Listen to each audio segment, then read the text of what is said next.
Okay,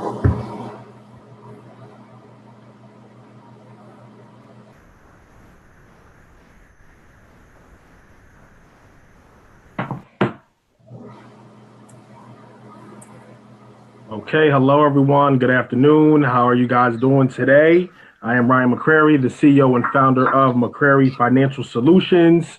I'm here today with a great guest, Yvette D. Best out of Atlanta. She is an accountant. She came here to speak about how taxes work for Bitcoin and other cryptocurrencies. So I see a lot of people are talking about Bitcoin and Ripple and all the other cryptocurrencies about making money, cashing out, doing all these great things, which is good. But at the same time, I don't hear anything, not anything talked about taxes. So that is why I brought Yvette D. Best in here because she is an accountant. She knows taxes. She knows her stuff, and she's going to explain how taxes work for Bitcoin and these cryptocurrencies. So first thing I want to do is welcome her. How are you doing today? I am absolutely awesome. First of all, I just want to thank you for having me on your show. I am very appreciative of that. And yes, everyone loves virtual currency. I may use Bitcoin a lot, but I try to put virtual currency into my vocabulary because there are so many of them. Mm-hmm. And I don't want people to be confused to think that the taxes only apply to Bitcoin. It applies to all virtual currency. So for those who do not know me, my name is Yvette D. Best. I'm also known as the People's Tax Accountant. I am the owner and founder of Best Services Unlimited here in Fayetteville, Georgia. I have been preparing taxes since 1989. I know I don't look like it, but I have been preparing taxes since 1989. I have my own firm since 2006. I started in Nutley, New Jersey, and then I moved to Fayetteville, Georgia. So I opened a new storefront, and we just opened a brand new 2,000 square foot storefront here in Fayetteville. And I love taxes. Everyone who knows me knows I love taxes. I have about 4 books, but the Bible is Maximizing Your Tax Refund. That was my very first book that I wrote to encourage and inspire individuals as well as businesses to stay IRS compliant. I also have clients in about 30 states. And I always say I pride myself in keeping them IRS and state compliant because it's all good to get money and spend money, but you want to make sure that you're paying your taxes to stay on the good side of the IRS because nobody wants an audit. That's the main thing. You don't want to get audited. Not to say it can't happen because it can happen even when you're following the rules, but you want to minimize your chances of getting an audit. Absolutely. The first question I would say, of course, is let's get the elephant out of the room. Bitcoin, how does it work? What do you suggest when it comes to Bitcoin? If you buy it and you make some money, should you sell it right away? If you do sell it right away, what are the tax implications for that? And how does it work for Bitcoin? And I know it's new, so even the IRS is still learning. They're still developing ways to figure that out. But can you just shed some light on that? Okay. Well, that's true and not true. It is not. Well, Bitcoin has been in existence since 2009. However, the IRS been studying it. They just didn't know how they can actually tax it. And probably about 2 years back, you was actually supposed to have been reporting any Bitcoin trades to them. However, they really didn't have a way to tax it. So they were in flux about if they wanted to tax it as currency or if they wanted to tax it as property. So I guess, and this is just my best educated guess, if they would have did it as currency, the tax would have been a little bit lower because you're only going to pay like the interest on the money that you got from Bitcoin. But it doesn't work that way because, again, Bitcoin was just growing to a point where it was infinite. However, what happens is they said, okay, well, we'll just trade them. We'll just have them taxed just like we do any other stock. We will tax it like it's property. So what they decided to do was say, okay, we'll apply the same capital gains tax to Bitcoin as they do any other property. So if you take and have a house and you sold the house, you would pay capital gains tax. So if you have Bitcoin and you sell it or mine it, we're going to tax it the same way. But the best thing that you need to do is to actually hold on to it. What's happening now is what people don't realize is they're getting the Bitcoin and then they're selling it right away. And that's when you're taxed the most. So I like to give numbers to give an example. So let's say best case scenario, you bought the Bitcoin last year and you had $5,000 worth of Bitcoin. Mm-hmm. Then in November, it was worth $20,000. So you sold that Bitcoin. Now this is a year now.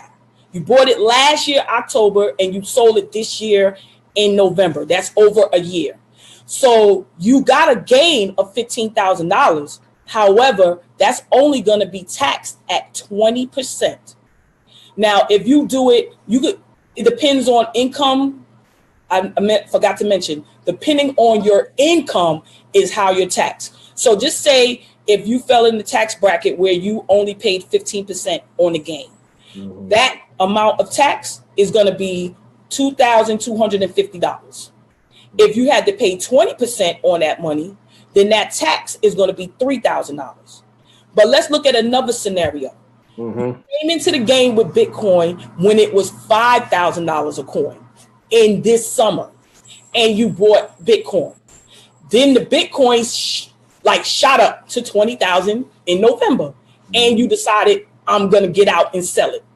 You got the same $15,000, but now you're taxed on that because it's a short-term gain at 39.5%. Again, 39.5%, basically 40%, double the amount if you would have held it for over a year. And that amount is $5,925. You would have only paid $3,000 if you would have held that money for over a year. Wow, that's crazy. Now, I want to also mention there is times where you won't pay capital gains tax at all. So let's say you're single and your income is under $37,950. There's no capital gains rate. If you're married, filing joint, or qualifying widower, that amount shoots up to $75,900. But more than likely, if you're working a regular job and you're trading Bitcoin, you make more than that. So you're going to pay some money. But if you do any type of short-term gains, you're going to be paying it just like you was working for it. So salary, everybody knows, tax rate could go anywhere from 10% if it's low income all the way up to 39.5%. And most people are going to fall in that 39.5% bracket. That makes sense. So I see a couple people coming in now on Facebook. If you just tuned in, I'm speaking to Yvette D. She is an accountant out of Atlanta. If you have any questions, please drop them in. Put some likes up, some hearts up. Please share if you haven't shared already. I see a question just came in. So shout out to Willie out of Greenville, Mississippi. Shout out to hometown Greenville, Mississippi. He said you might have just answered his question, but it was so for Ripple, Dash, or any other cryptocurrency in Coinbase, if you cash out now, are the taxes immediately, or do you file as income like your job? So I guess you just answered it. Yes. Just to be clear, when you're buying the virtual currency, you want to hold it for at least a year. If you want to make a short-term transaction and cash it out for U.S. currency, just be ready to pay that tax. It's way better to hold it for over a year because you're by far on that passive income, you're only going to pay 15% or 20% unless they change the capital gains tax. However, when you take and cash it out short term, you're going to be subject to what is called ordinary income tax, which is just like if you was taxed if you actually worked for Bitcoin and just got a W-2. So you don't want to pay that. You could go in, like I said, it could be somewhere from 10% all the way to 39.5. But who would want to pay almost 40% when I could pay 20% and just wait? Absolutely.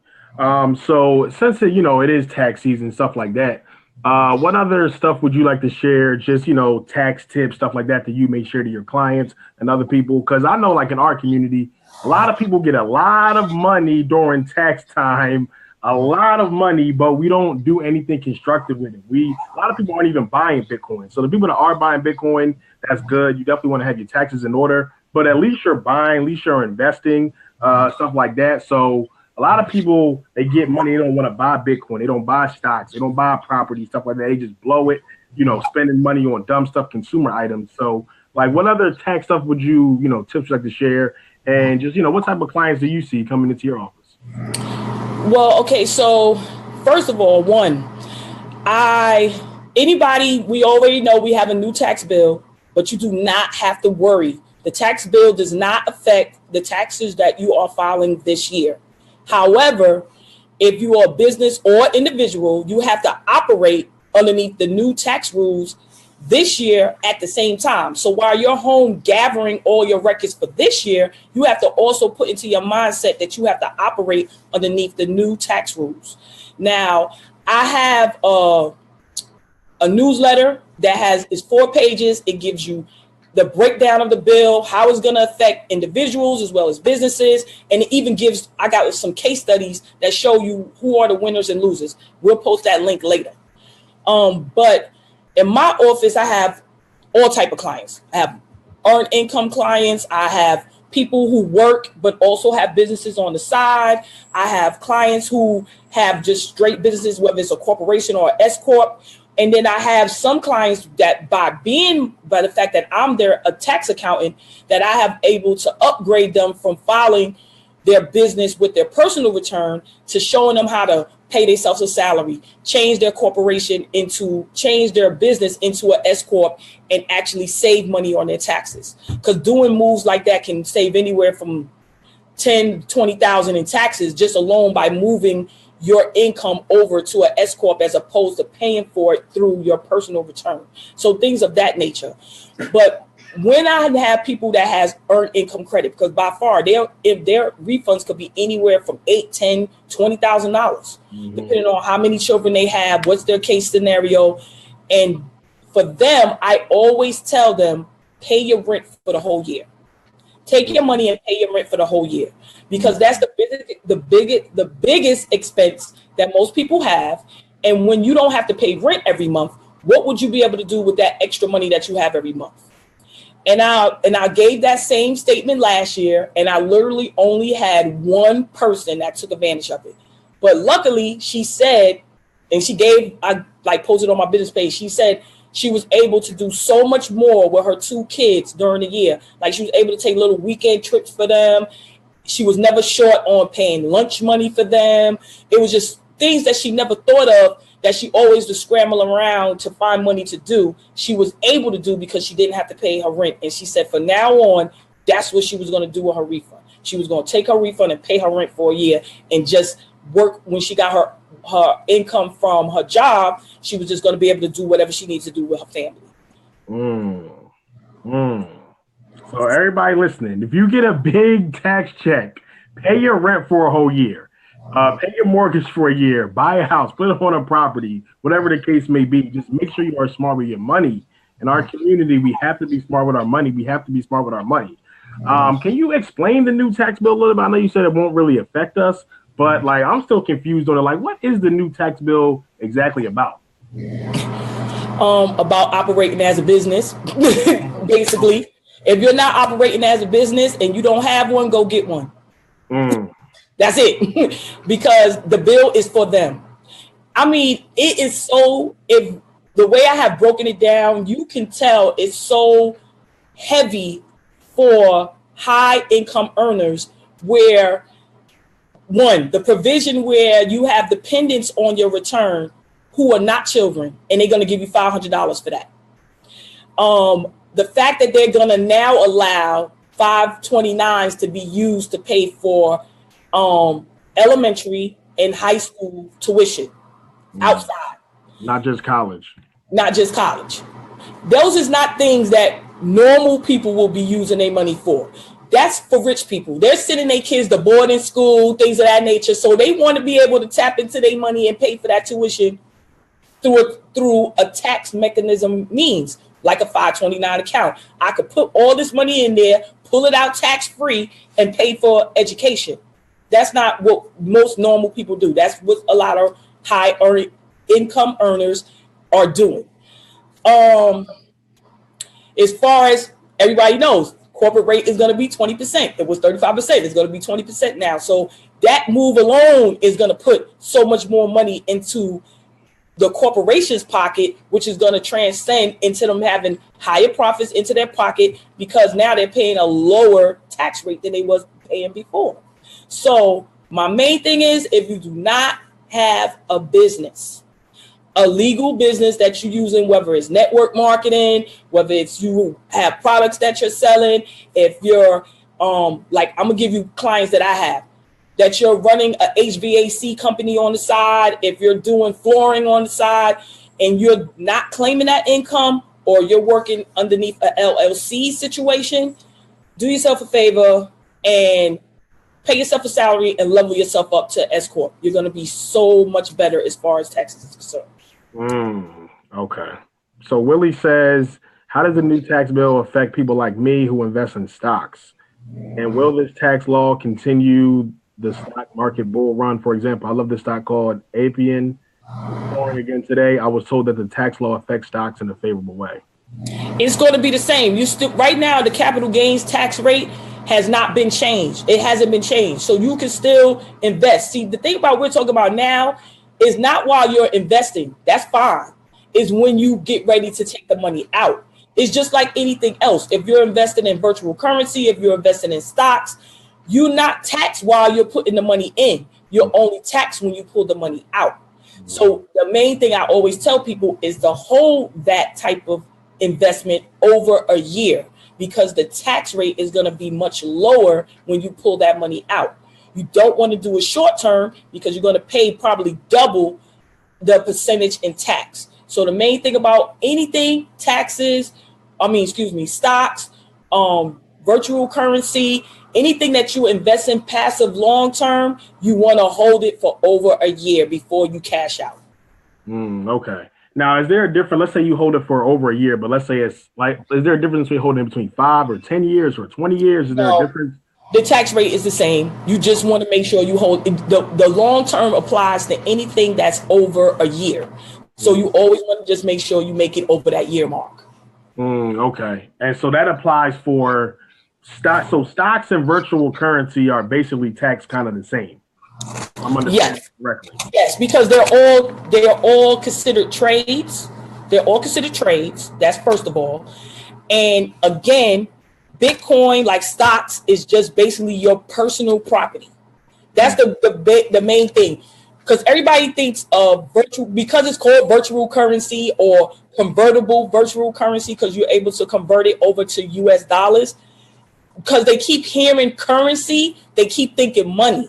But it's property. They should just call it virtual property. If you stop using the word currency, maybe they'll get it out of their head and they'll start thinking. Or even if they say it's virtual stock, well, sure, if it's virtual stock, then I know I'm going to be paying capital gains. Maybe I wouldn't be taking Bitcoin and buying a pair of shoes, because now I just got this Bitcoin and I'm going to be paying 40% tax on it when I could have just took cash out of my pocket. I'll give a good scenario. Best Services Unlimited also partners with a franchise called Happy Tax. It's like an on-demand type of tax situation. But Happy Tax allowed you to use Bitcoin to buy their franchise. Oh, wow. So franchise is $20,000. You buy the franchise with Bitcoin. But that's considered a trade.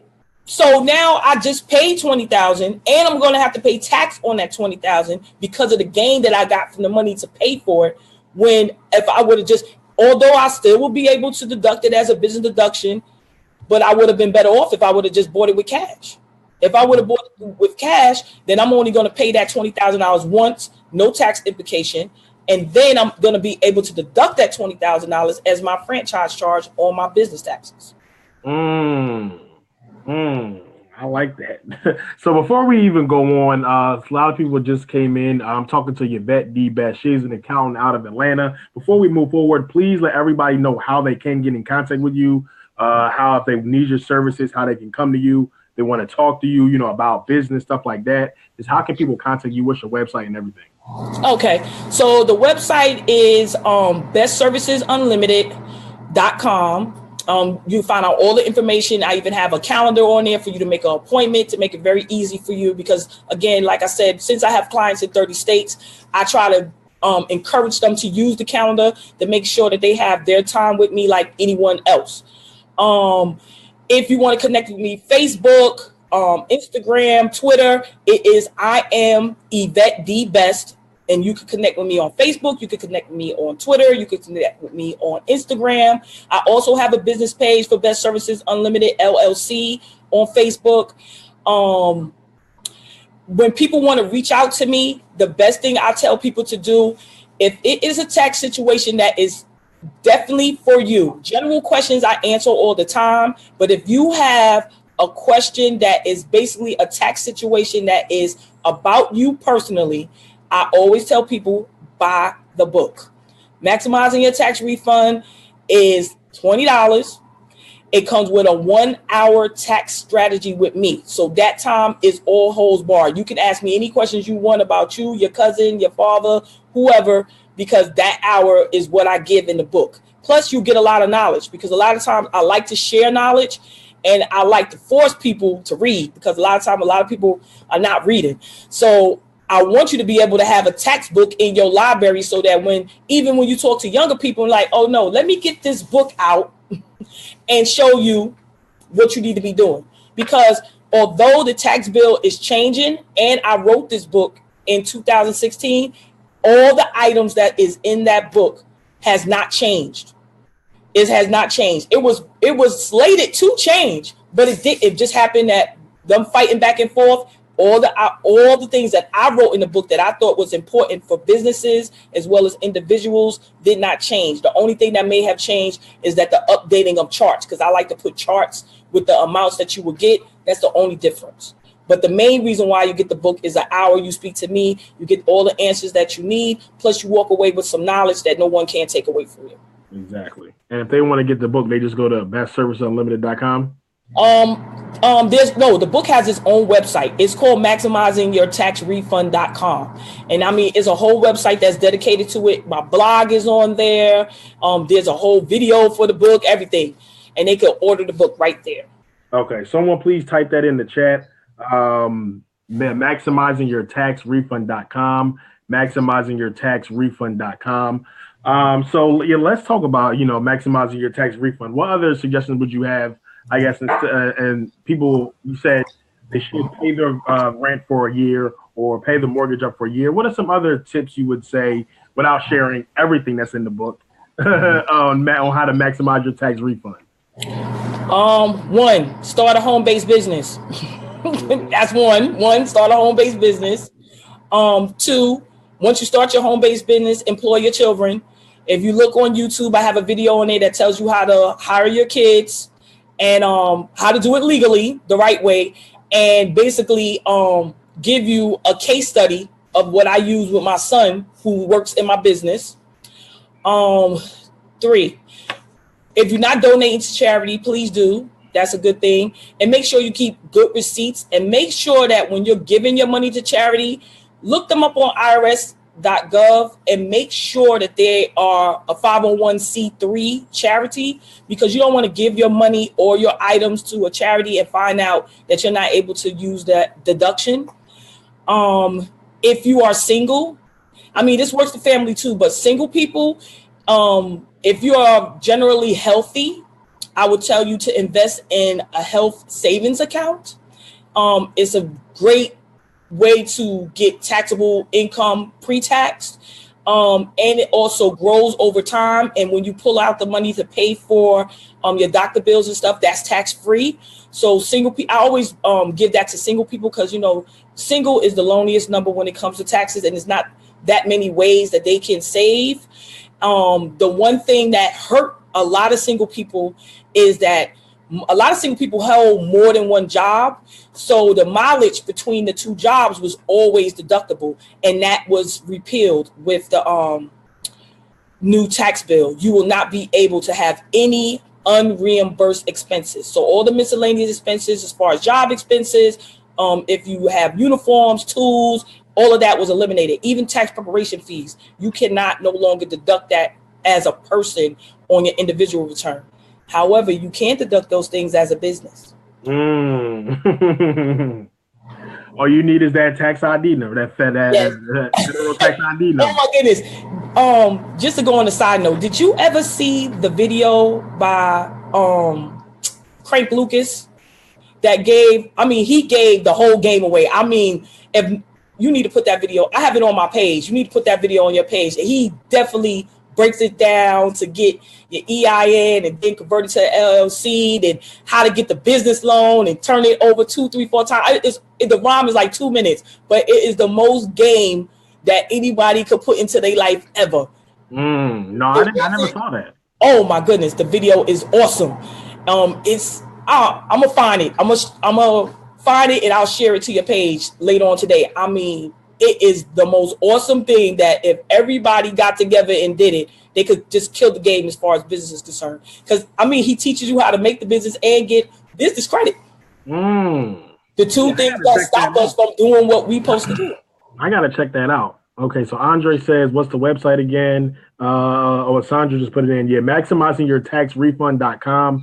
Maximizingyourtaxrefund.com. If you would like to get that, you get the book, but not just the book. You get a 1 hour session with her, which is probably worth way more, 10 times more than what you're going to pay for the book. So I would strongly suggest you take advantage of that. Maximizingyourtaxrefund.com. Maximizingyourtaxrefund.com. Again, if you have any other questions, please put them in. Got it, Andre, got it. Anybody in the Zoom, if you have other questions, please put them in. And you also, somebody does want to start a business with you. Do you also do that as well? Yes, I do a lot of business consulting. I help set up businesses, but I also wrote a book about it called The Benefits of Becoming an LLC. Yeah, no, I have 4. I mean, by 4, I have 4 or 5. I have 4. I'm working on the 5th, but it won't have. This book is something different. It doesn't even have anything to do with taxes, because I just love to share my knowledge about taxes, because it's just that what inspires me to write a book is something happens in the office. I usually will get a new client, tell me they was taken advantage of, and it will spirit me to write a book. The person came into my office and told me they was taken advantage of. They had paid $750 to set up an LLC here in the state of Georgia. My heart was broken. So I went and wrote a book to tell them how to set up how you can set up your LLC in the state of Georgia. You have to pay nobody. And then tell them what to do. So they were taking, set up the LLC, and then how to put the stuff in order. A lot of times people don't like to do stuff themselves. So I was like, okay, well, if you don't want to do it yourself, here's a business in the box. This is what I can do for you. And it costs $325, or I think it's like $375, but I was giving extras. I'm like, I'm going to give you your Facebook fan book. I'm going to send people there to like your page. I'm going to give you your domain. I'm going to show you how to use your Gmail as your regular email, but look like you're using your website email, things of that nature. Because by far, I hate when I see a business card and it says Gmail on it. Thank you. You are doing business. Thank you. We're going to talk about that. I just talked about that last night. I know this was off topic. I just talked about that last night. In 2018, please invest in some email. You do not even have to pay. All you have to do is buy the domain and forward the email to Gmail. I can show you how to fix it when you can answer your emails and it look like it's coming from your website. Please do not put Gmail on your business card. Even if you're doing business and people are Gmailing you, I'm telling you, they lowballing you. I'm going to give you a prime example. Go ahead. Give you an example. I had a lady who was doing a cleaning service, and it was Gmail on her card. When I said, I'm like, hey, sis, I'm going to need you to tighten up this business card. This Gmail not going to work. What are you talking about? I get money from this card all the time. I asked her, you have any corporate clients? She's quiet. Any commercial clients? No. And I said, and if you do, I said, and if you ever get any, they're going to lowball you because they already know you don't know how to do business, because ain't nobody running around with this cleaning service at gmail.com. Don't do that. It really lower your brand. And a lot of people ain't gonna tell you. They're gonna look at your card and go, "Oh, girl, yeah, that look good," and laughing behind your back. That's not what I do. I'm hustlers make money for themselves. I'm a business owner. I want to make you look as good on paper as possible. And that's the one thing I would say I pride myself in. I don't care if you working out of your garage, you're going to look real good on the internet. You mess with Yvette, I promise you. Because most people don't even know. And I'll reveal this to your audience too. I have a whole full-time job. I work Monday through Thursday. I'm a controller for a company. Maintain and control a $20 million budget for the city of Atlanta to run the plane train. And if you've been to Atlanta Airport, that's the orange train that takes you through the concourse. And then I have my whole company that I run as well. But most people don't even know I have a job. They're like, when? When does Yvette? Because they're like, Yvette, you always here. It doesn't matter. What I'm saying is, when you go to my website, it's professional. You email me, it's professional. You come meet with me, it's professional. And if I have something going on, I'll let you know. Hey, I have to work late. I ain't gonna be able to meet with you at 6:30. Can we make it at 7? I try to be as transparent as possible. I think that's probably why I am by far the most successful in my business, because I am very transparent. I don't tell people, I say to people, I ain't gonna tell you just give up your job and run out and work on your dream with no plan. Make a plan. Because I said the thing about it is, if you make a plan and you stick to it, your dream is going to explode where you're going to have to go. I hope y'all listening to these jewels that she's dropping. Bottom line, Yvette getting money. No, don't tell people that. Yes, that might be a look. No, don't tell people that because I don't want nobody trying to come get me. No, but in reality, I mean, it's just so much out there. And I even just talked to a guy today, and I was saying people don't even realize how much money they have inside of their house. Yeah. Like, I have a whole basement that's doing absolutely nothing. And I went to Charleston, South Carolina. Shout out to Darren Butler. It was his birthday. He turned 49. BX in the building. We went to his house and I stayed at Airbnb. And I stayed in a room in somebody's apartment. Paid this money to go to someone's apartment and stay in their bedroom. And I'm like, I got a whole basement. Why am I not renting out this basement and get people to stay here? So my husband, when we went there, he said, babe, I think we should do. But I did that because it was my husband. Because he's like, I don't want no strangers in my house. You know how we do. Yeah, of course. And once I took him there, he kind of said, you know what, we could do. As long as it's, sectioned off, they got their own entrance though, you know what I mean? No, we walked, the whole apartment was open. Oh, really? They just had our room open. It was their in-suite, so the bathroom was in the room. We walked in their apartment, up the stairs, through their apartment, went to the bedroom. We didn't touch nothing. I didn't go to the kitchen. I didn't do anything. And it was so funny because in the room was this little TV connected to a DVD player, a coffee pot. I said I could have did better than this in my basement. My room in the basement, they right next door to each other. I could have gave them a little refrigerator, a microwave or something. Man, I had so many ideas after I left that Airbnb. I said, I need to get my basement on Airbnb. A lot of people are making a lot of money from Airbnb. And yes, by far. And last year when I was getting those 1099s, I was like, I need to get an Airbnb. Because I have people who have made $20,000, $30,000. I mean, they're paying down mortgages. They're doing everything with this Airbnb. But the main thing I'll be telling them is when you're getting this money, make sure you be putting aside money for taxes. Because it seems like everybody wants to get money for free. You cannot dodge Uncle Sam. My motto is always remember Uncle Sam is not your uncle. Absolutely. You cannot claim him, but you have to pay him. He gonna want his money. Absolutely. And I'm glad you brought that point up because especially business owners and stuff, we just so quick to make money, stuff like that. Like even me, I might be online and get some PayPal money real quick. And sometimes I just think like, oh, wait, let me put this in the business account. You know what I mean? Let's everything tax wise. And we got to calculate what's profit. And then, then we can have a little money to play with or pay myself or whatever. But that's another thing with business is just profit. A lot of people think, I just made $100,000 or I just made that business made $1 million. You may have made $1 million, but when you look at how much it costs to make that, you may have took a 1.5 to make the $1 million. So you actually didn't make any money. You actually lost money. We got some comments coming in. So Wayne says, what was that video again? I think you said Frank Lucas. What was his name? You said? Frank. Okay, yeah, we'll share, once we get it, we'll share it out. We'll put it back in the chat. Lavinia, how you doing, Queen? She says, I need her books. Yes, please get her books. MaximizingYourTaxRefund.com. And then the other one was The Benefits of Becoming an LLC. That teaches you how to set up your LLC. Then I have a book called Master Your Small Business Taxes that teach you what to do when you have in your business. And then the last one I wrote was Owe the IRS with a question mark. That is basically just tells you about liens, how to do an offer in compromise. If you owe the IRS and you want to pay less than what you owe, because in all of these books are inspired by things that I see in practice. So back to what we were talking about before I forget, I just wanted to say one, mention what you mentioned before, because I said I wanted to make sure that people were not aware when they're doing their business that they separate what goes on.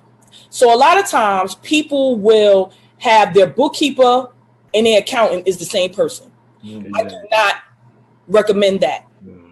And this is only because right now I'm one exam away from becoming an enrolled agent. Mm-hmm. I've been going with another enrolled agent who has been in the business over 60 years. She's 75 years old. I mean, no matter of fact, she's turning 82 this year. She's training me because she wants to retire. I'm surprised she's still working. But I actually went with her to a lot of different cases, just as she's telling them that I'm her assistant. I'm helping with the paperwork. I'm not even supposed to be there, but I'm there. Mm-hmm. Most of the ones that people were audited and the IRS was all on top of them because, one, you had the person that was in business. They were doing their taxes themselves. They were doing their books themselves. Mm-hmm. Or you had the accountant and the bookkeeper was the same person and they couldn't show no documentation. Mm. So documentation is key. But the first word they said, and this is from an auditor, internal control. What's your internal control? How do you know what's going on if you got this person doing it and the same person doing it? Where was your internal control? That's the main word they kept throwing out. Well, what was your internal control to know that the stuff that they're putting in your books was what was being transpired over to your tax return? And the business owner sitting there looking like, okay, run me this money. And that was it. You couldn't even explain it. But if you have a separate bookkeeper and a separate accountant, you can pretty much know the information that you're getting from both of them to know that if it's both jiving. And you can always say, no, that's my internal control. I use a separate person for my books and I use a separate person for my taxes because I thought that it was important that I would have them separated so I'd be able to always keep on top of what was going on. So even though they may tell you you're going to save money, because a lot of people, when they're new in business, they want to save money. But by far, the finance part of your business, you do not want to be cheap with, and you do not want to have a lot of people like, well, I don't want to have so many people in the mix. Just get two people, bookkeeper, accountant. Third one is going to be a lawyer, but you could make sure you got some real good insurance because it's not about if, is when you're going to get sued, because when people start seeing you with your money and you're driving around with the Maserati, they're going to want to try to get some too. So. Yep. Mm-hmm. Absolutely. So Rhonda says, is family daycare business a good business to start? Yeah, if you want to stay home and you like kids, I wouldn't choose it. I mean, I like the kids I have. I like other people's kids that I could give back. But I mean, if you like children and you want to be home in your business and you have a nice, ample, separate place, like a whole basement area to run your daycare, oh yeah, by far you're gonna make a lot of money, because then you'll be one of those people that can literally say, I use 50% of my home for my business.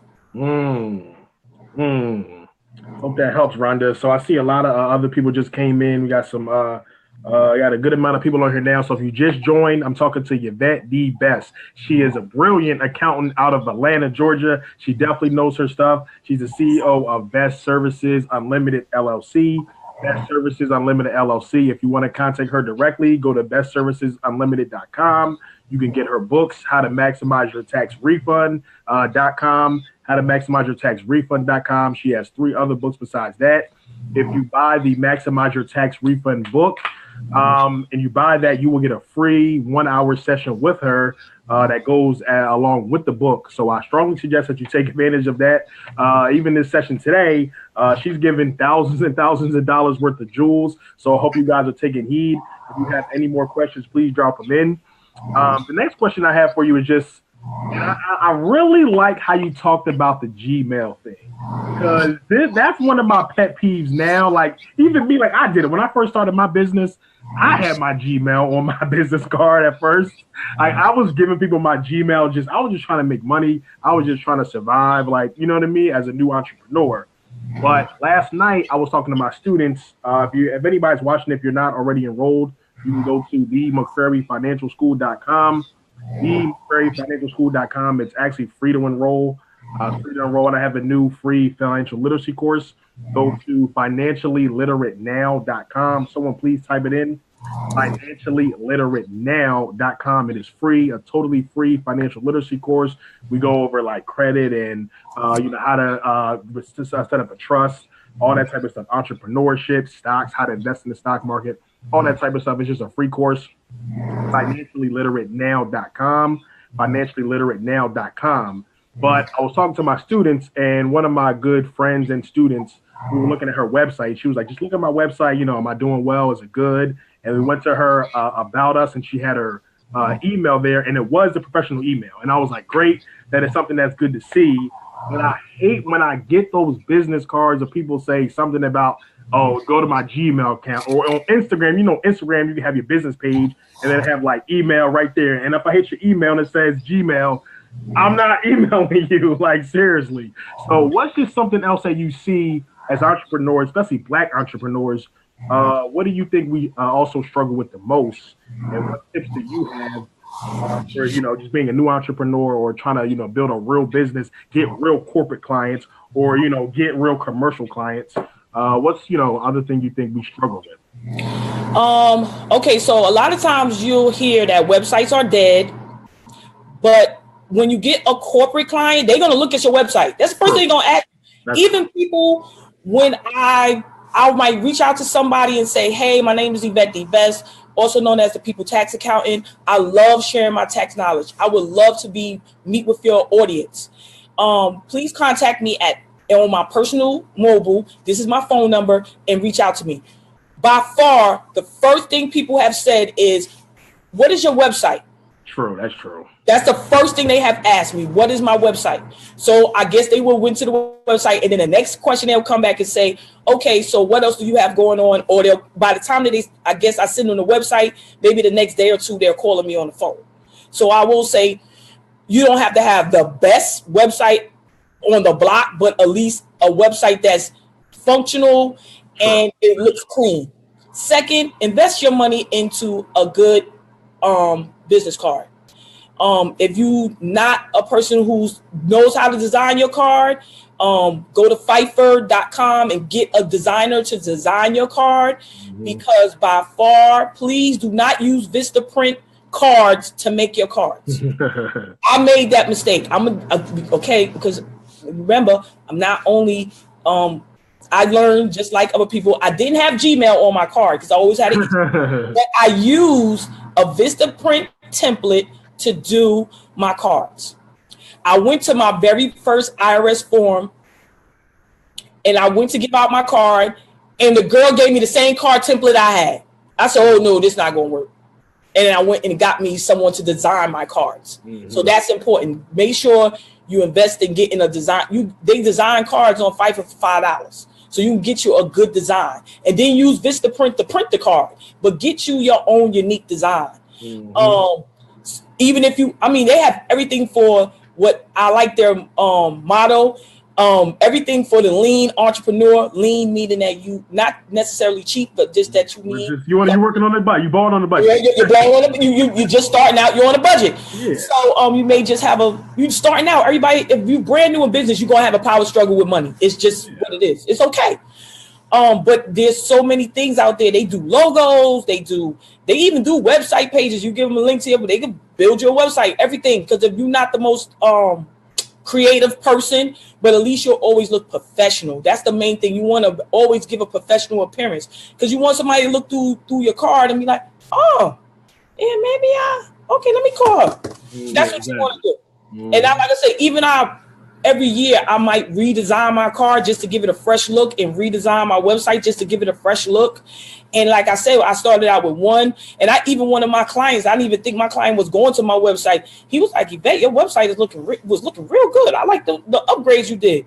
Like, okay, now see, that's one of my critical clients. So I was like, okay, so I must be doing something right. But by far, the updating I did to my card this year, everybody loves, because I got this little like character of me, but it really does look like me, but it does tell the 4 main things that I do, and you can't deny it. And plus, on the back of it, it has my logo of Best Services Unlimited and everything that I do. So I mean, it's not like you can not know what I do from the card, because before, when you hear Best Services Unlimited, you're like, what's that? Yeah, you won't necessarily think of taxes, right? You don't think of taxes. But because I done had the company now for 12 years, I didn't want to change the name. So what I did was I just kept my logo, which is a scale holding money, balancing your time and money. So it's like, okay, we do taxes, we got notary services, we do bookkeeping, we have a person who does insurance, and this is the stuff that's under the Best Services, quote, unlimited umbrella, because you just never know what you can get when you come to Best Services Unlimited. Absolutely. So if you want to talk to her more, go to bestservicesunlimited.com, bestservicesunlimited.com. So make sure you got the professional email, professional business card, and professional logo. Make sure you have a dope logo. You're doing business. That's one of the first things you want to do. You can go on Fiverr, or you can go on Upwork, or you can go to a graphic designer or something like that. But yeah, get yourself a nice logo. Definitely do need a nice website. I mean, I only say websites are dead only for like people that like just want to like make money specifically on the website. No, that's not gonna work. Yeah, you know what I mean? Like if you want your website to like really like be like e-com, unless you have like a Shopify store or something like that, like that's good. Shopify is great. You have an e-commerce store. But as far as like selling the products and service directly on your website, you just need other ways to go about it. But in a service-based business, it's everything. It is everything. Like honestly, in a service-based business, it's everything. People want to see you. They want to see you on the website. They want to see a nice website. They want to see a professional email on there, stuff like that. So it definitely is important, because I do get a lot of people that come to me, and that's the first thing I do. If you email me or something, I go to your website, and then once I go to your website, and then I can see that, that definitely does shift my mind. And I seen when I upgraded my website last year, I seen a big difference.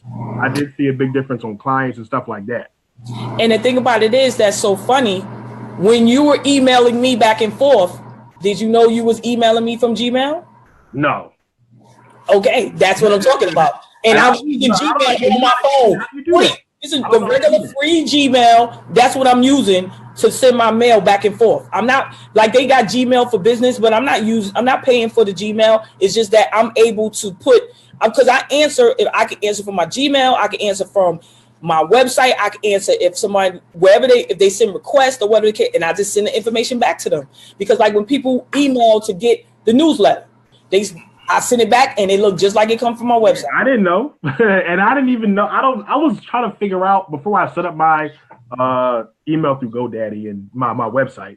I was looking to figure out how to do that, because I heard you could do that, but I couldn't figure out. So you gotta show me how to do that. Yes, I'll show you. That's easy. I'll show you how to do that. That's easy. Okay. That's easy to do. And what the thing about it is, you can put it as your default, so you will never mess up and send it from Gmail. Yeah. So anytime it will always be Ryan McCrary with your email from your website. Always, it will always default to that. Yeah, we'll talk about that later offline.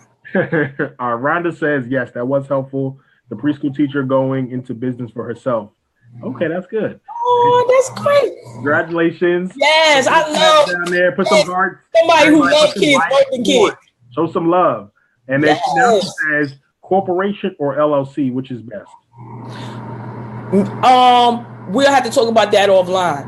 Because you gotta pay for that. Get the book and we'll talk about that offline because that's a plan that's specific to her. I would have to. That's a plan. Depending on, like, for me, it might be better for LLC, but for her, it might be corporation. Depends. No, because I would have to see what the revenue that she was working with to start the business up. Because I would definitely try to definitely maximize, because the fact that she's dealing with kids and the liability behind that.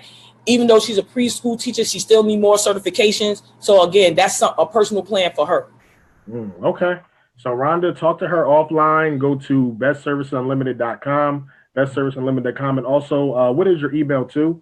So people want to just it is ydbest@BSU LLC. So Best Services Unlimited LLC, BSU LLC.US for us. Someone please type it in there if you can. Please type that in there if you can. So just a few more questions, I guess, before we let you get back to your busy day. So just bringing it back to what we initially were talking about, because some people just tuned in. You may have missed, the beginning. Definitely watch on the replay if you haven't. If you do come in and watch us on the replay and you're not live, drop a comment in. Let us know that you watched it. Let us know you checked it out. Put some likes, some hearts, share. If you haven't shared already, please share. This is how we get this information out to the people. We don't have to go through the higher ups. We don't got to go through the middleman. We go right on Facebook Live, direct to consumer, directly to our people, and talk about important information that we need to be talking about on an everyday basis. So just bringing it back to, I guess, the whole Bitcoin and cryptocurrency stuff like that. So the main thing is, if you have cryptocurrency or Bitcoin, whatever, have it for at least a year. Do not sell it under a year because of the short-term versus capital gains tax. Can you just rehash that a little bit before we get out of here? Okay. Oh, and to reiterate what you were saying about the business, yes, the gatekeepers are going. So the book that's by Tyler. Yes. I got that somewhere around here. You got the book around there? Yes, because I got the book too. Yes, the gatekeepers are going. Yes. I knew I had it around here. Yes, the gatekeepers are going. That's a really good book too to read. It is. It really is. And it's free. If you want to get it, guys, it's free. Just pay for shipping. I believe he gives it out. It's like $5.95 for shipping. Yeah, for shipping. I mean, but by far, it's a very inspirational book for if you want to start your business and you may think that it's too hard. It's so many elements that I have to put into it. I'm not going to be able to do it. A lot of things that you want to know, you don't have to go through all these other channels. A lot of stuff you can really, really do on your own. It's teachable. Like, my sister Monique Winley, if you can see it, you can read it, you can type, you can do it. I promise you. And I love teaching people that. But about the virtual currency, yes, by far, please hold it for over a year. Don't subject yourself to short-term gains. Short-term capital gains tax. Yes, capital gains tax.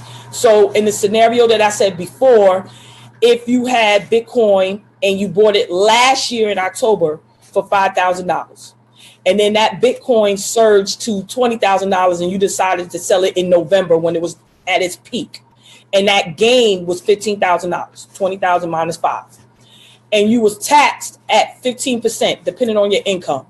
That tax would only be $2,250, $2,250. If you was taxed at 20%, depending on your income, that tax would only be $3,000. However, if you came into Bitcoin in the summer when it was $5,000 a coin, and then you decided to sell it when it was $20,000, also this year in November when it was $20,000, that gain is still $15,000, but you'll be taxed at 39.5% because of the short duration that you held the money.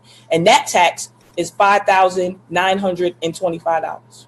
Damn. $5,925. Someone type that in. So Rhonda says, okay, great, will do. Thank you for sharing your knowledge. Stanley said, should I rent or buy space for my lawn care business? Why? Why you not using your house? Your garage or something. Your garage. Why you wouldn't use that? Mm-hmm. Yeah, I mean, that's on the property, Yeah. Something. Yeah. Yeah, just make sure. Yeah, I mean, if you have someplace, wherever you live at, your garage, your basement, definitely try to do that. You know what I mean? But we want to make a home-based business so we can write off some of the stuff that That's the first thing we want to do, unless it just gets, you start getting employees, you have other people working for you, so now you get an office space because you got to house the employees as well as something else. You got a young lady answering the phone and things like that. Mm-hmm. She said, He said, I tried, but it is against the HOA. Oh, okay. Well, yeah, then I would rent a space. Wow. You can write off the rent. You can write off the rent as well if you want. What he said, rent and what else? He said rent or buy space for the lawn care business. No, I wouldn't buy. Depending on, when you mean buy, you saying buying a commercial property, are you going to do anything else other than have lawn care there? Yeah, let us know. Are you going to teach people how to, like, I mean, are you going to buy a space? I'm trying to give an example. Am I going to buy a space so I can teach people how to do better with their lawn? I might cut the lawn, but yeah, that's true. I mean, like you said, until the business pays for itself, until you have the employees, until you have the reception and stuff like that. Yeah. Now you should be out on the road with it. You know what I mean? Wherever you can put your tools and stuff like that. But yeah, just get on your grind. Make sure you got your business in place, though. Make sure you got your LLC or your S corp, whatever it is, so you can take advantage of those write-offs. Yes. Okay. Any other questions? Someone says hello to you. Somebody just coming in. If you just came in, I'm talking to Yvette D Best out of Atlanta. Brilliant, amazing person. I'm out of Atlanta, and she's gonna be doing my taxes this year. For real, we're gonna talk about that offline.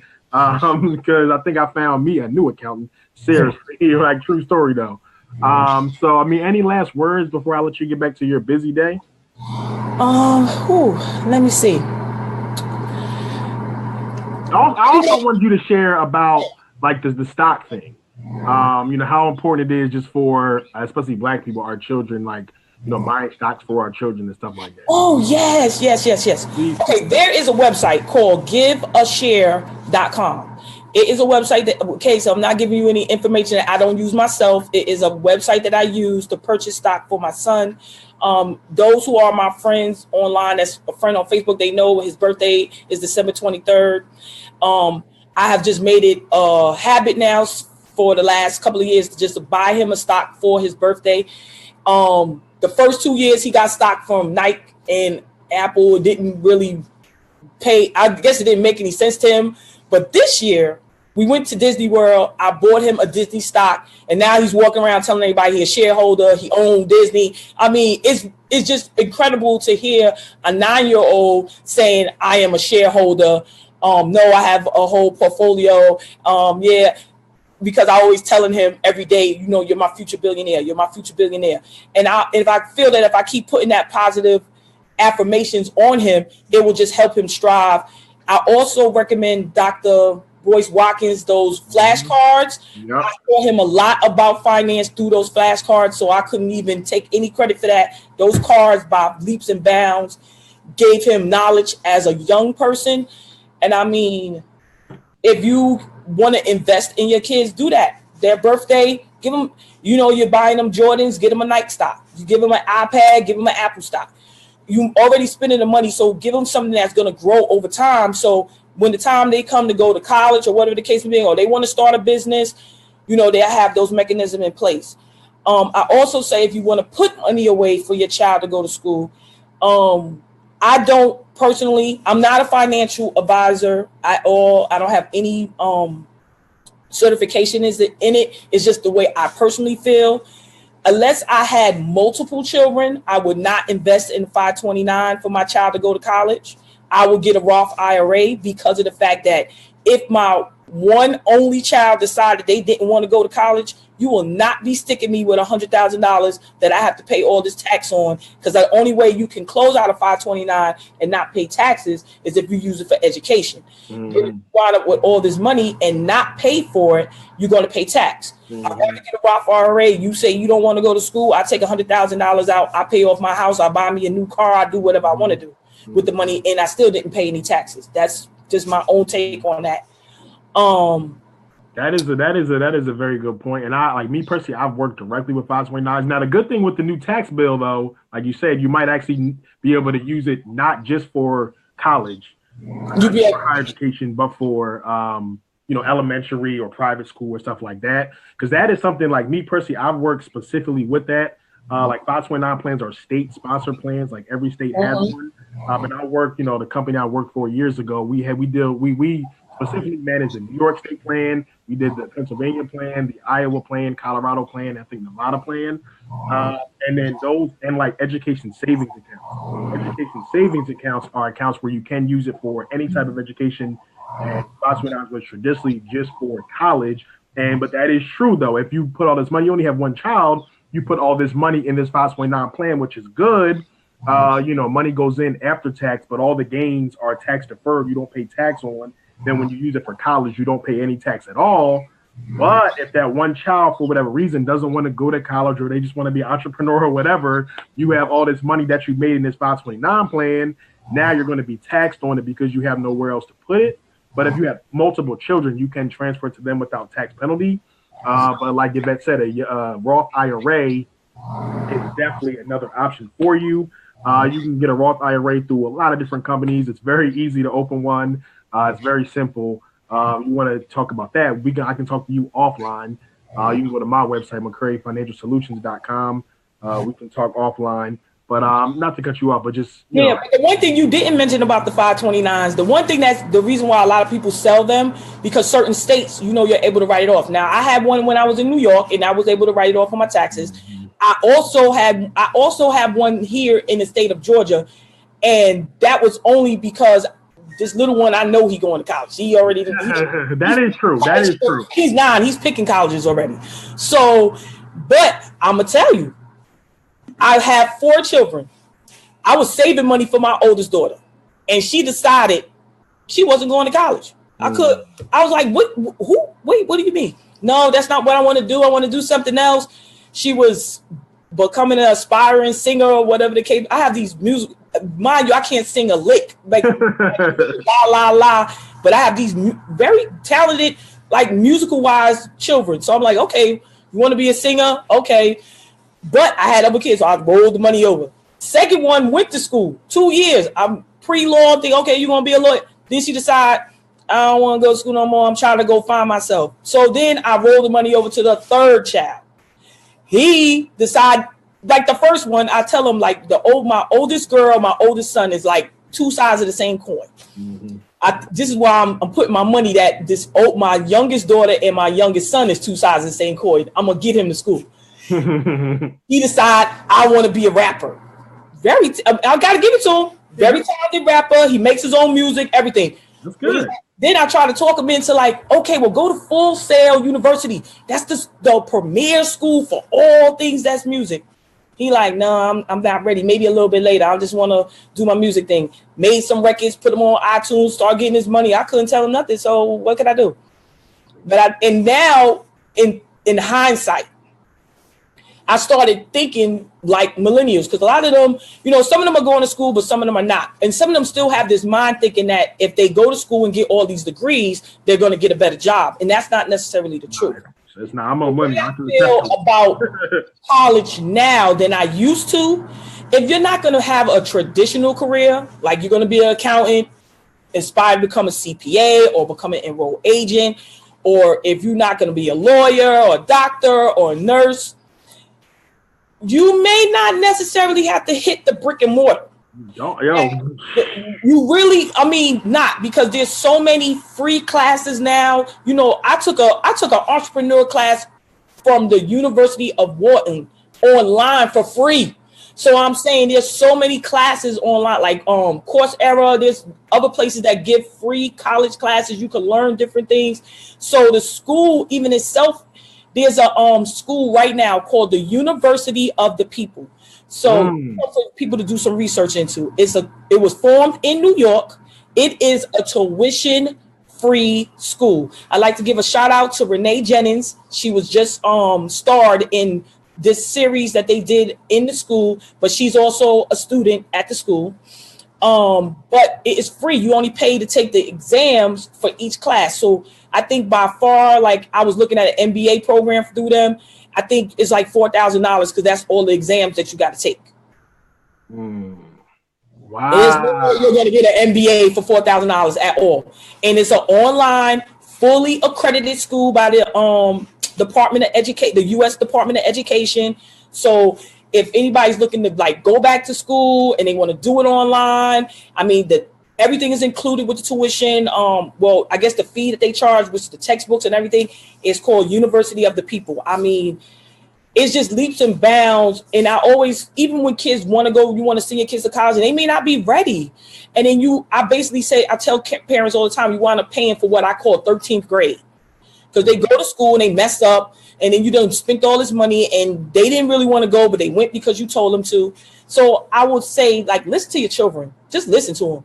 And they may tell you that they don't want to go. Don't force them, because then you're going to be wasting your money. And again, you paying for it. So you're going to pay for them to go to school and mess up. And then you're going to be even more upset, which can break down the communication and the relationship.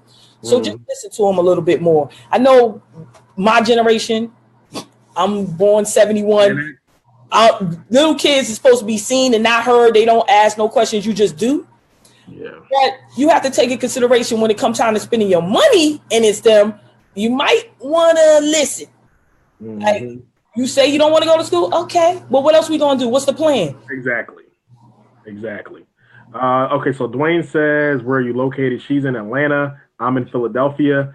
Also, if you came on here and you haven't shared yet, please share. We got a lot of good people on here, a lot of great numbers on here. If you haven't shared already, please share. Please share this information. It's how we get it out to the people. She's dropping millions of dollars worth of jewels right now. I hope y'all taking notes. If you have any last questions, please drop them in. Feel free. Yvette D. Best out of Atlanta, Georgia. Yvette D. Best out of Atlanta, Georgia. So Jay says, makes great sense. Yes, absolutely, yes. Also, if you haven't shared, please share. So now I do like what you said, because I'm a millennial, and I came from the traditional go to school, go to college, get a job, get a good job, work it 30 years and retire, stuff like that. And just me as a millennial now, like I have a bachelor's degree. And then after that, everybody was saying, well, go out and get your master's and do this. And I'm like, well, I'm already in student loan debt. Why am I going to go get a master's unless I know specifically I'm going to be a doctor or like an engineer or something like that? And I look at things now and I say, like, because before it was like, go get the degree, go to a school, a college, whatever, go on campus, get that degree, then come out and, get a job and everything to earn a living.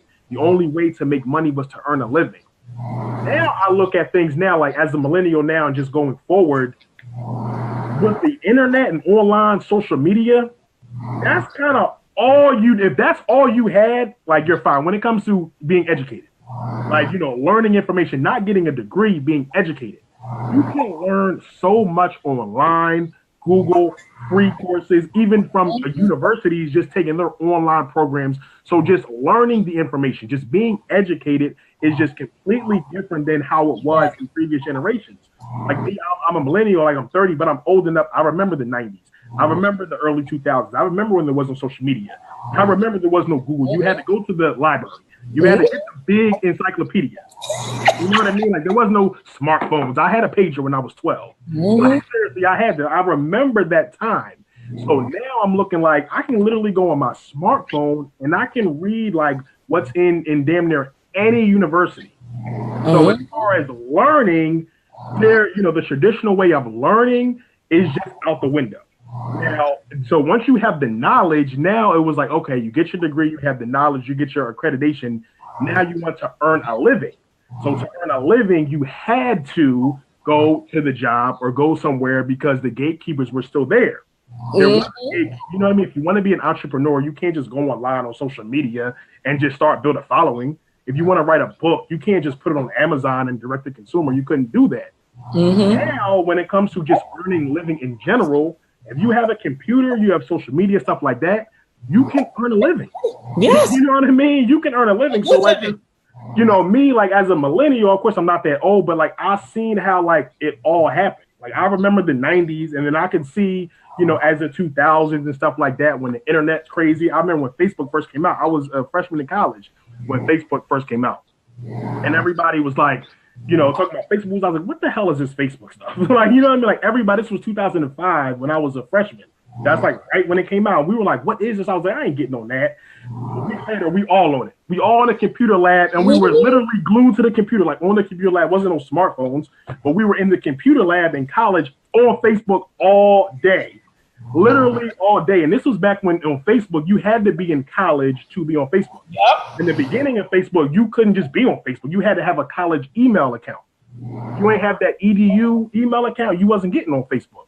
So I literally seen how all that happened. I seen when Twitter first came out, and then Instagram, when Instagram first came out, like 2012, around 2012, I seen that. And I just literally seen that. Now it's 2018, 6, 7, 10, 12 years later since social media, I'm seeing how it's just a completely different world. Yes. So it's how do we get more people, especially like your generation, like you're ahead, because a lot of people in your generation, the baby boomers, my mom's a baby boomer, like this stuff, they still don't understand that like the world is a completely different place.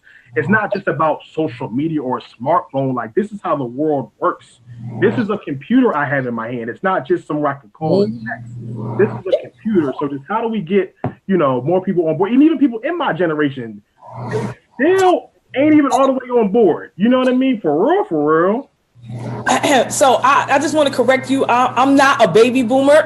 No, you're Gen X. I'm Generation X. Yes. No, I'm saying you Generation X and the baby boomers. Yes, that's true. I am Generation X. However, I feel that I'm probably like a millennial at heart because I like to work smarter, not harder. So when I was given the opportunity to learn about anything new that could help me in business or as well as personal, I kind of enriched that because of the fact that I just like to work. I'm always looking for a shortcut to do anything because there's only 24 hours in a day. I'm pretty much working 20 of them. I'm up 20 of them. I only sleep probably about 4 hours a day. And during that time, I get business ideas between 2 and 4. I'm getting up to write them down because I don't want to forget.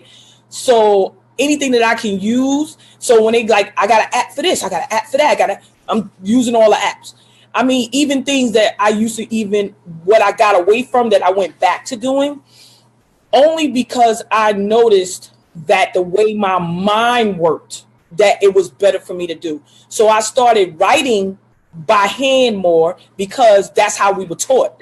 See, so I say to people I say 40 and up.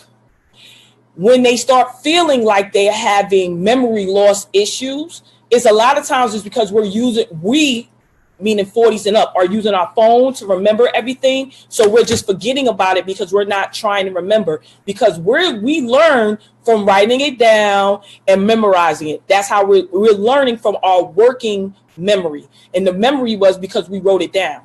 So I noticed that certain things, I went back to writing them because it just made it so I retained it better. So yes, the phone is great for us, but a lot of times you still will see people my age and up still writing down and stuff in their appointment books, still writing down stuff on paper because just how our working memory works. Yeah. Now my son he's 9, he's digital. He goes to a school. I got to give a shout out to Liberty Tech Academy. Everything is computerized. He goes to school, he puts a headset on, he reads his textbooks on the computer, he reads the passage, he answers the questions on the computer. Everything is computerized, but that's how he works. I remember him being 2, jailbreaking my husband's cell phone, getting the password, getting on the phone. Even now, I have a granddaughter who's 20 months, and she can do the same thing on the phone. She uses phone, she's swiping your phone, she's pressing buttons. It's just that's their era. So you have to learn how to maneuver social media, even if you don't use it yourself or you hire someone to do it for you. But what happens is the average age, and this is, I just read this, the average age of an African-American person who decides to go in business for themselves full time, just give up everything, is 47. Really? I will be 47 this year.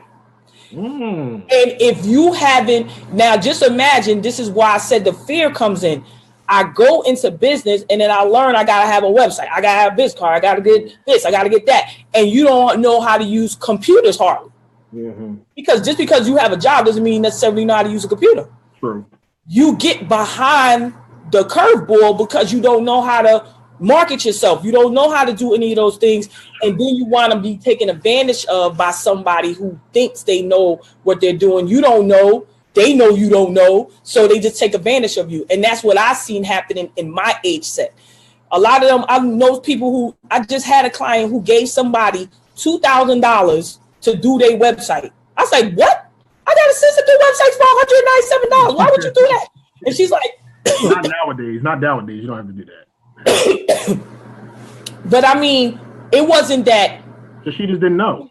She was doing no lead-ins or anything. It was just a 4-page website that I could have, the 4-page website that I made for maximizing your tax refund. That's how it was just that same quality of website. I just said it wasn't no responsive or had a little box at the bottom from what I call the cedar.com that tells you you can respond from your phone. How can I help you? None of that. Just regular website. Regular, yeah. $2,000 down the hall. I was like, oh my goodness. So I help try to counsel older entrepreneurs that want to go into business, because millennials get it. They got an app. I got an app for everything. Yvette, I do this on the app, and do this on the app, and do that on the app. And I even encourage different apps. But when I say the app or I say the website, I can see the lights go off in my age set. When you tell them something with the computer, they light go right out because they're not used to using it. And I just must have been lucky. But I told you, I got my college education later.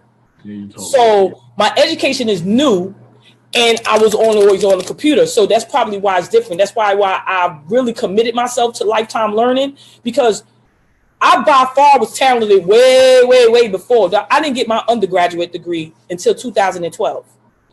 Most people were like, well, I don't even, how did you become so successful? You ain't had no degree. Just was in the right place with my talent. And they was like, Yvette's here. Okay, we going with Yvette. Yeah. I only went to get my MBA because I was going to be in business for myself. And I just felt having my MBA, I was always taught it was a terminal degree. Either A, I was going to be running my own business, or I was going to run someone else's business. That's the only reason why you get your MBA.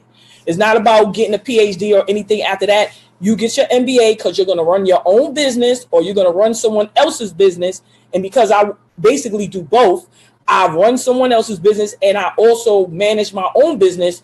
I just thought it was important for me to have my MBA. And the thing about the education, nobody can take it from you. Is if you want to get your MBA, Ryan, just go to University of the People. Remember now we got a free school now. We got a free school. We got a free online school now. Now we don't even have to be worrying about trying to get any more student loan debt.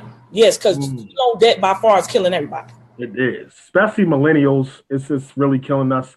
So let me check the comments. So my brother Steve Power Tech is in here. Brother, what's going on, Steve? Please hit me up, man. We got to get together. Text me or something because he's local. So he says these phones, we actually have our robots. I want a whole robot. I want like a whole, like the one from iRobot. They out. I know. I just don't know where to get one. I want an iRobot. My husband was like, no, why would you want? I even went. Do you know this thing that you're seeing online now called Jibo, which is the little social robot? You know, I have that robot. Oh, really? I bought it. No. I bought it when it was in a Kickstarter. It's actually really good and interactive. I would say by far that Alexa is probably better, but it's just that Jibo know how to dance and it entertains children better. But it does all the same thing that Alexa does, except that it moves, it's interactive to you. When you come in the door, it says hello to you and everything. And I mean, I bought that as a present to myself for getting my MBA back in 2015. But we waited so long to get it. I literally just got it last year. And we was supposed to got it in 2015. They was above the curve at that time. But then, I don't know, the secret got out and they made that Alexa, and by leaps and bounds, Alexa took over when all the things that Alexa can do, Jibo actually can do, but it's so much quicker because I even went to Alexa the other day and told Alexa, please learn Fox 5 News. So now I can go to it because now everyone is telling it, you can enable it with skills. It's not the same way to do with Jibo. You got to download stuff into Jibo. But I mean, for the children, it reads stories. It's really interactive for, I think it's better for a robot for children than it is for even adults. And that's definitely gonna now it costs like $1,000 for that thing, but and I'm like, no, don't do it. Don't do it. That's definitely gonna be the future. So Seven said, does she have a website? Yes, it's bestservicesunlimited.com. I pinned it in the chat, so it should come up. Yeah, bestservicesunlimited.com. I shared 3 different groups. You guys are definitely dropping some great nuggets. Yes, you're welcome. So Ryan, not to cut you off, a while back a guy asked about where I was located. I do want people to know I have virtual clients. I have clients in 30 states. So don't feel because I'm in Georgia and you may be in New York that you cannot be my client. I have a secure portal where people upload their tax documents and I'm able to do taxes in all 50 states, but I have actual physical clients in 30 of them. Okay.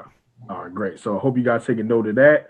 So Monica says, I'm a baby boomer. I have your back, Yvette. Yvette, Generation X. Let's get it be known. Saying a baby boomer. I agree. I'm millennial at heart, learning how to use tech creatively. Yes. Rhonda says that's true. I'm mid-50 and I write notes all the time on paper and phones. Memo. Yes. It's scary going to business late in life. And Stanley says, how often do you do this? I guess he means how often do we go live and talk? Well, we're definitely going to be bringing Yvette back because she is a star. She's an esteemed guest. People are loving her right now. So if you have any other last questions, please put them in. Steve said robot in the sense that does whatever you wanted to do. Give me his number. I'm going to hit you, Steve. So, yeah, I mean, just last words for everybody. Just be great. Whatever you think that you can do, you can actually do. The only person that stops you is really you. Exactly. That's it. The person that stops you is you. And if you are on your job and you're not happy and you have just tap into your talent and abilities, see what somebody would pay you for and start utilizing it. And I'm going to tell you, I'm a firm believer of that. I love to see anyone succeed. Anybody who knows me, I'm always trying to pour life into people and energy into people because of course, I always tell people, haters make you greater. I really believe you excel because of adversity. Yeah, however, you can't allow yourself to become a hater because you block your blessings. And if you want to make sure, and I know it's just natural energy of human nature to be jealous of other people or envious of other people, but don't let that stop you. Or even if you striving into something and you see someone else is doing it and you're like, why was her Facebook Live got 5,000 views? She didn't even give the right information. She telling all those people something wrong. Just keep doing who you are. And the reason why I say that is because I did a video last year about 2017 tax updates. And it don't even have a lot of views. It's like 4,000 views on YouTube. But the comments that I got, even this year, someone watched it this year and said, Yvette, what you said was so inspiring to tell us, and just to make sure to be getting honest people to do our taxes and making sure that we giving out, that we check their credentials. And she said she used to do taxes, but she got out of the business because I guess the crooks was taking over, that she said she wanted to go back into business doing taxes. And I was happy about that because I always try to, I will say a quote from, I want to say that it's Robert Frost that said this quote, but I think it's not him. It's a guy, William something, that is always good to be the minority and not stand with the majority. Because one day that minority will be the majority. So don't be afraid to strike out on your own, be your own person. You're going to have, if you want to start a business, you're going to hear everybody tell you it's not going to work. It's going to fail. It's too hard. You don't have enough money. What are you doing? You make $100,000 a year. Why would you want to give up that job to do this? Write your stuff down. Write your plan down. Pray on it and keep it moving. I promise you, if it's meant for you to be successful, you're going to know. You're going to get you because it's going to be a fire you can't put out. You're not going to be able to, and it's going to consume you. You are not going to be able to put that fire out. And if that fire of desire is taking over you to the point where this is what you have to do. Just make your exit plan into place and go for it. You're going to be so much better off, because when your spirit is good, the money going to come. The mindset got to be right first. Exactly. Absolutely. Mindset has to be right first. So Rhonda says, what's your YouTube channel? It's youtube.com/BSU LLC. Okay. Someone please type it in the chat. youtube.com/BSU LLC. Any other questions or comments? Please put your last question in the comments. We're going to wrap in just a few minutes. Let her get back to her busy day. I took too much time out of her day. She probably going to bill me after this. She probably going to send me. I got Sandra here. She already writing stuff down. She's over here tapping on a watch. But I told her, I said, we officially open, but I don't think anybody got their W-2s yet. So we was glad to be here today. All right. Well, thank you so much. Before the craziness of tax season really go full force. Yeah, absolutely. So, I mean, the main thing that you just said is, and I say that too, I'm like, I'm not competing with anybody but myself. Like, you know what I mean? Especially on social media, a lot of people like to text subliminal stuff and compete with this, and I got more views and stuff like that. Listen, I ain't competing with nobody but myself. Nobody that can stop me but myself. It's 2018. It's a new year. I'm feeling more ambitious than I've ever felt in my life. Like, seriously, like I am. Like, I already got everything I'm going to put out, all new products and services, all new things I'm going to put out, all new ways I want to grow, build new relationships, just stuff like that. Can't nobody stop me. The only thing that can stop me is death. The only thing that's going to stop me this year and going forward, period, is death. Because nobody can stop me. I don't give a damn. Well, nobody can stop me. So I just want to thank you so much for just coming through here, having a great discussion, sharing some amazing jewels for everybody. Just thank you so much. Oh, you're welcome. Not a problem. Anytime. For you, anything. Well, thank you. So again, if you haven't already, go to bestservicesunlimited.com, bestservicesunlimited.com, and buy her book. Buy her book is maximizeyourtaxrefund.com. maximizeyourtaxrefund.com. And with the book, so she's not just selling a product, she's giving you an offer.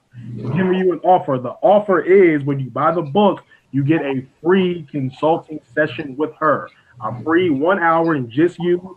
You don't got to be in the chat and try to get your comment answered. You get one-on-one time, just her. She can talk about your specific situation, whether it's LLC or S Corp or, other ways for your business. She can help you with that. Tax-wise, I know she has bookkeeping services and stuff like that. So anything you want to do, you will be able to talk to her. You'll get the book as well. Get a lot of important jewels that you can read.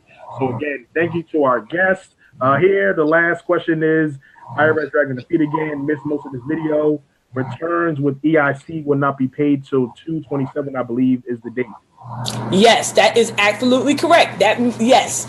I posted that information on my page, but I'm in a member of Dream Cashers group. It's like 200,000 people in that group. So I posted it in there. Yes, they are not releasing it until 2/27 of 2018. And that is for people who have filed direct deposit. So again, don't look for those returns until about springtime. Okay. All right, great. So I think we're going to end with that. Again, thank you again so much for just me allowing to take up so much of your time just to come through, share some important information. Subscribe to her YouTube channel, go to her website, buy her book, contact her, follow her, because she's an amazing woman. She's brilliant. She has a lot of important information, just somebody that you want to be connected with. Again, I'm Ryan McCrary, the CEO and founder of McCrary Financial Solutions. We provide financial solutions through financial literacy, entrepreneurship, and digital marketing. Have a free financial literacy course. If you want that, go to financialliteratenow.com. Someone please type it in, financialliteratenow.com. Everyone have a great day and just have a great weekend.